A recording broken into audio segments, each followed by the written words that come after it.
안녕하세요, 현텀입니다. 오늘은 제가 살아오면서 꾸었던 꿈 중에서 가장 기억에 남는 꿈 얘기를 하나 해드릴까 합니다. 이 꿈 하나로 제 인생관이 조금 달라졌습니다. 한참 동안 현타가 왔어요. 그럼 시작하겠습니다. 때는 조선시대, 저는 고을 수령이라고 해야 되나? 고을의 장 바로 밑에 이제 보좌하는 직급이었습니다. 위에 수령님이랑 밑에 부하 직원들이랑 잘 지내면서 평화로운 날들을 보내고 있었죠. 그런데 어느 날 갑옷을 입은 이제 군사 한 명이 급하게 말을 타고 오더니 왜군이 쳐들어왔다면서 앞에 관문인 부산진성이 이제 함락 직전이라고 하더라고요. 여기까지도 금방 올 거라면서 전투 준비를 해야 된다고 막 다급하게 얘기를 하더라고요. 그래서 우리는 이제 마을 앞 성에 직원들이 모였죠. 그리고 주변에서도 소식을 들은 군사들이 우리 마을로 이제 모였어요. 그리고 작전 회의를 시작했습니다. 수령이랑 저랑 몇 명, 그리고 지원 오신 군사분들 중에 지휘관 몇 명, 그리고 소식 알려준 전령 같이 이제 회의를 했는데 전령이 말하기를 일본군은 쪽수도 쪽수지만 조총이라는 아주 무서운 무기가 있다. 그래서 힘든 싸움이 될 것이다. 그렇게 말을 했고요. 그래서 일단 마을 주민들은 대피를 시키기로 했습니다. 장정들은 전시 상태니까 남고 모두 대피를 시켰죠.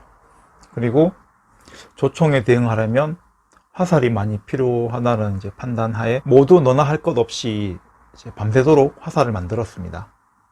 그런데 왜군이 정말 빨리 쳐들어왔어요. 그 다음날 바로 왔거든요. 성 앞에 와서 항복을 권유하더라고요. 그런데 저희는 이미 죽기로 싸우기를 이제 다짐한 상태라서 거절을 했고, 거절하니까 바로 성 밑에까지 다가와서 총을 빵빵 쏘기 시작했습니다.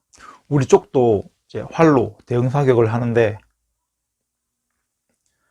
정말 두려웠습니다. 난생 처음 보는 이 기다란 나무 막대기 같은 것에서 빵 소리가 나니까 성벽 위에 이제 우리 군사들이 막 이제 머리가 터지고 막 나자빠지는데 너무 참담하면서도 뭐 이런 상황이 다 있나, 우리 도깨비 같은 말도 안 되는 상황이 다 있나 싶더라고요. 원래는 성벽 위에서 쏘는 쪽이 절대적으로 유리해야 되는데 그렇지가 않았습니다. 이렇게 V자 홈으로 파인 나무에다가 총구를 올려놓고 꽃갈 같은 모자를 쓰고 이렇게 총을 빵빵 쏘니까 성 밖인데도 불구하고 아주 잘 싸우더라고요. 그렇게 한참 동안 전투가 진행됐습니다. 그러다가 상대 측이 퇴각 신호와 함께 물러났습니다. 서로 피해가 엄청 많았어요. 왜군이 다시 올 것은 뻔하고 우리는 이제 화살도 거의 떨어지고 병력도 얼마 안 남았고 다 같이 죽는 것보다 성을 버리고 후퇴를 하는 것이 낫지 않냐, 이런 얘기도 많이 나왔지만 어제까지만 해도 같이 웃고 지내던 동네 친구, 동료, 부하 직원들이 바로 눈앞에서 왜군에게 죽어나가는 걸 보니까 이미 다들 이성이 반쯤 나가가지고 끝까지 싸우기로 했습니다. 그렇게 다음날 왜군이 재정비를 끝내고 다시 쳐들어왔고요. 금방 함락이 되었습니다. 저를 비롯한 작전회의실에 있는 사람 몇 명 빼고는 모두 전사를 했습니다. 당시 작전회의실에는 형이랑 저를 비롯해서 이제 문관들만 있었는데 괜히 싸울 줄도 모르면서 나가서 죽어서 사기 떨어뜨리지 말고 작전회의실에서 있으라고 해서 안에 있다가 포로로 잡혔습니다. 그렇게 이제 포박을 당하고 무릎 꿇고 왜군 대장이 앞에서 뭐라 하는데 통역이 말하기를 마지막으로 할 말이 없냐고 물어더라고요. 친구 동료들 다 죽어나가는 거 보니까 너무 절망적이고 암담해서 살고 싶은 마음도 없더라고요. 그래서 다들 그냥 죽여달라고 했습니다. 그리고 제 차례가 되어서 말하기를 기왕 죽일 거면 조총으로 머리를 쏴서 죽여달라고 했어요. 솔직히 칼이나 다른 걸로 맞아서 죽으면 너무 아플 것 같아서 무서웠거든요. 왜군 대장한테는 저승에서 동료들 만나면 머리에 난 구멍으로 오늘을 같이 추억할 수 있게 그렇게 머리에 총을 쏴서 죽여달라고 하니까 왜군 대장이 막 웃더니 알겠다고 하더라고요. 그렇게 저쪽 왼쪽부터 한 명씩 머리에 빵 총을 쏘니까 탁탁 쓰러지기 시작하더라고요. 그리고 내 차례가 되었습니다. 머리에 총을 딱 겨누는데 그때 드는 생각이 이제 정말 끝이구나. 삶이란 게 정말 허무하구나. 그리고 과연 죽으면 어떻게 될까? 그런 생각을 하고 있는데 이제 빵! 소리와 함께 의식을 잃었습니다. 얼마가 지났을까? 의식을 차렸는데 처음 보는 이상한 곳에 멀쩡하게 써 있더라고요. 막 둘러보면서 이제 어리버리타고 있는데 험상궂게 생긴 아저씨가 너 여기 있을 사람 아니니까 빨리 저 문으로 나가라고 호통을 치시더라고요. 지금 생각해보면 마동석님 같은 이미지였어요. 그렇게 그 문을 나와서 어리둥절하고 있으니까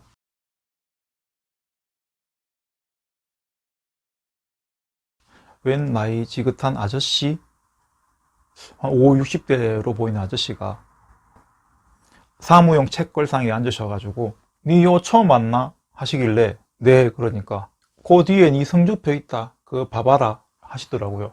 그래서 가서 보니까 식당에서 쓰는 접는 메뉴판 같은 게 엄청 많이 쌓여 있는데 다 똑같이 생겼는데 어느 게 내 건지 바로 알 수 있었어요.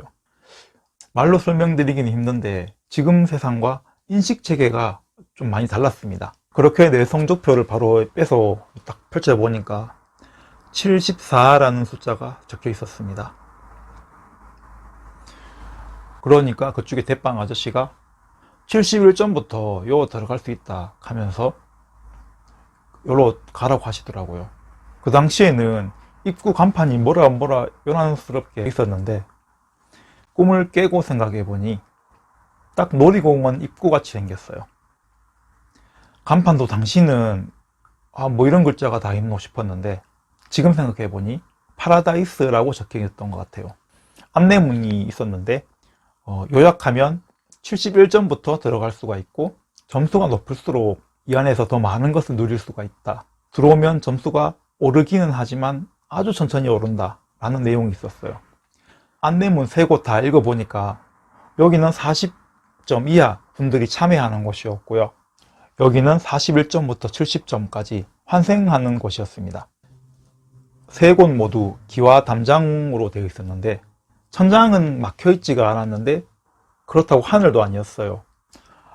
아무튼 참여실에 계신 분들은 각자 성적표를 이렇게 들고 무릎 꿇고 앉아서 잘못했습니다 하면서 참여를 하시더라고요. 우시는 분도 있었고 한참 참여하시다가 이제 열어서 자기 성적표 보고 다시 또 참여하고 그러시더라고요. 그렇게 참여하시다가 성적표의 숫자가 41이 되면 이렇게 나와서 이제 환생을 하시고 하시더라고요. 이분들과 얘기를 나눠보니까 사람이 환생을 하게 되면 일단 육체라는 것을 입고 나와서 죽음을 한번 꼭 겪게 되니까 인간 마음, 물질적인 마음이 덧없음을 영혼이 한번 자각을 하게 되니까 점수가 많이 오를 수 있고요. 거기에 육체를 입고 살면서 인간적인 마음을 내려놓고 남들을 그리고 세상을 사랑하면서 살면 더욱더 점수가 많이 오를 수 있다고 하시더라고요. 반대로 자기 마음과 욕심에 사로잡혀서 악행을 저지르고 살면 점수가 더 떨어지기도 하고요. 0점 미만이 되면 여기도 못 온다 이렇게 하시더라고요.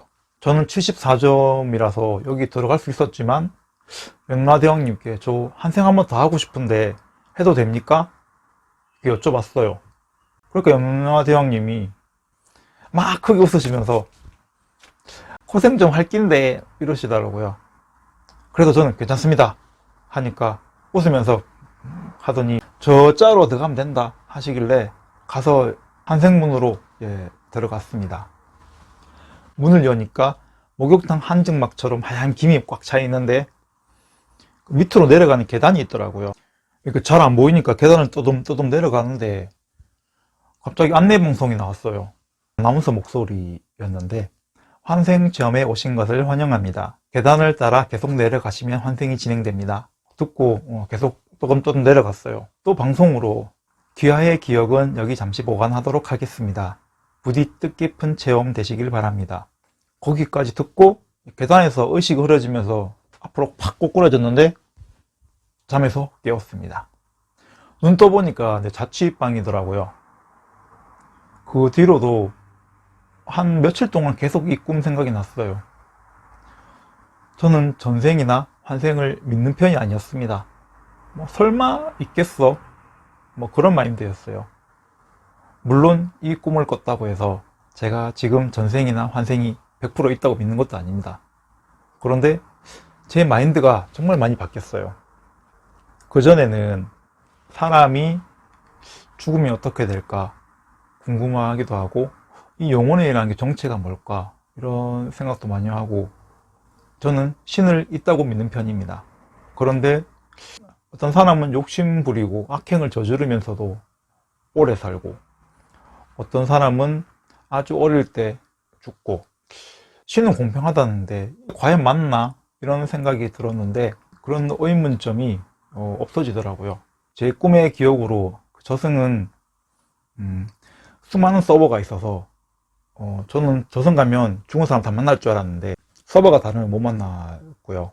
그 예로 저는 아는 사람 못 만났습니다. 외국인은 하나도 없었고요. 그리고 사람이 별로 없었어요. 그리고 특이한 점이 어린아이가 없었습니다.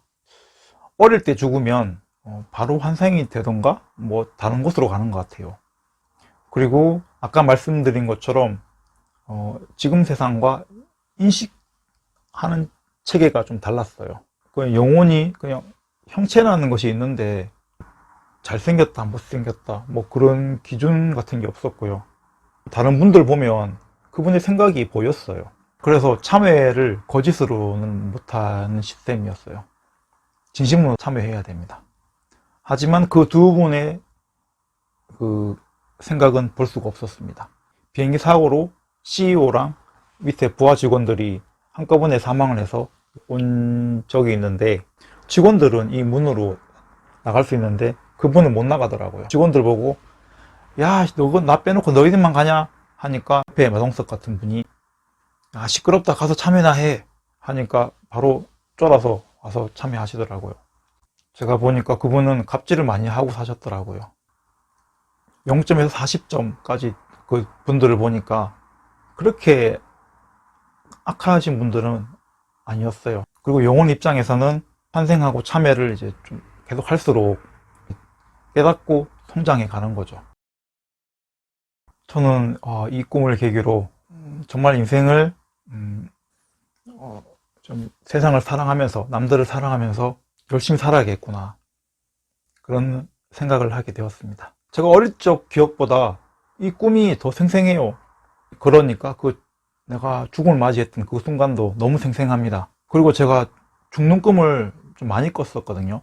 우리가 몇십 년 잠깐 사는 이 육신은 영원히 경험치를 올리기 위한 도구에 불과할 수도 있구나 이런 생각을 하게 되었습니다. 그래서 영혼의 경험치를 많이 올리기 위해서 남들을 그리고 세상을 좀 더 사랑하고 넓은 마음으로 살아야겠구나 생각을 하게 되었습니다.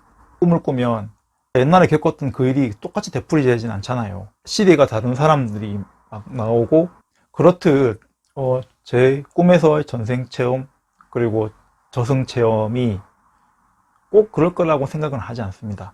하지만 이 꿈이 저에게 주는 메시지는 분명히 있다고 생각을 해요. 아까 말씀드린 것처럼 온갖 악행을 저지르면서도 온갖 불을 누리면서 오래 사시는 분들 있잖아요. 그분들을 보고 세상이 잘못되었다는 생각을 안 하게 되었습니다. 오히려 그런 분들이 좀 불쌍하게 느껴졌습니다. 오늘은 환생한 꿈을 통해서 또 한 번 현자 타임을 겪은 이야기를 말씀드려 보았는데요. 제가 말 주변이 없어서 그 꿈 내용을 정말 좀 흥미진진하게 얘기 못 해드려서 너무 아쉬워요. 제가 환생했던 이 꿈에 대해서 또 궁금하신 사항이 있으면 댓글로 남겨주시면 열심히 답변을 해드리도록 하겠습니다. 여러분들께서도 이 육체를 가지고 사는 삶은 길어봐야 100년입니다. 길어야 100년 사는 이 인생, 너무 물질적인 것에 집착하거나 욕심 부리지 마시고 세상 모두를 사랑하면서 행복한 삶을 사시기를 바라겠습니다. 그럼 오늘 영상은 여기서 끝내고요. 항상 마음 건강, 몸 건강, always happy 하시기를 바라겠습니다. 감사합니다.